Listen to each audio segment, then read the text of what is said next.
Portraits have long been a staple in the world of art and historically speaking was second in the hierarchy of preferred genres in Europe centuries back. I don't have the data to back this up, but I think if we were to rank our own preferred genres, portraits would be number one since the very first time a Filipino picked up a brush. Remember how Time magazine ranked us as the selfie capital of the world? Filipinos just love seeing a face, especially theirs. But when it comes to art, portraits are not just a matter of, ay, ang ganda, and then you move on. There's always a story. Take this one by Michelle de los Reyes. Yes, the painting is beautiful. It's aesthetically pleasing with its colors, and the woman is beautiful. But that is not just a painting of a beautiful woman. Like we said, there's always a story in a painting, although some artists would say sometimes there's none. That might be true, but it doesn't mean we, the viewers, can't see any. After all, art is subjective. What caught your eyes first? That would be the start of your story. In my case, it was the woman's beautiful face.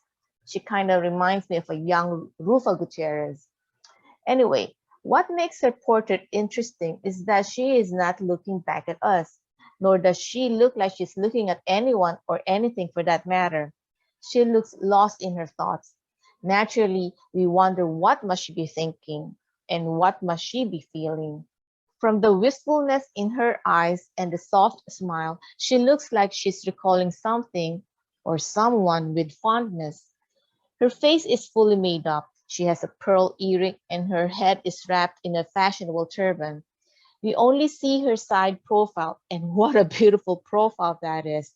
Makes me wonder if she's equally beautiful if she shows us her other profile. There are women who are only beautiful from one side. Her turban is neatly wrapped while her curly hair is slithering underneath like a vine. The juxtaposition of a quiet turban and her kinetic curls frame her face. She's wearing a simple tank top and yet she looks so elegant. Not many women can pull that off successfully as not every woman has a long neck like hers. It is interesting that De Los Reyes paints her in Kayumangi, unless she just came from the beach. I admit I do not understand why she has two tones on her face. It can't be the light because it doesn't seem to be coming from one source only. She looks like she forgot to apply her sunscreen properly. Nevertheless, her golden copper skin belies those whitening products. Brown is also beautiful. It glows when set against different shades of blue of her tank top and her background. An array of flowers behind her highlights her beautiful skin.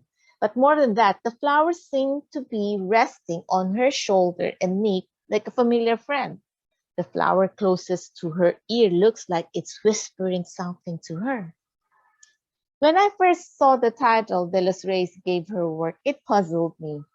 Beauty beyond imperfection? The woman is almost perfect in her beauty. And then, after studying the portrait, I realized why. Our woman is suffering from a skin disease that makes her color uneven.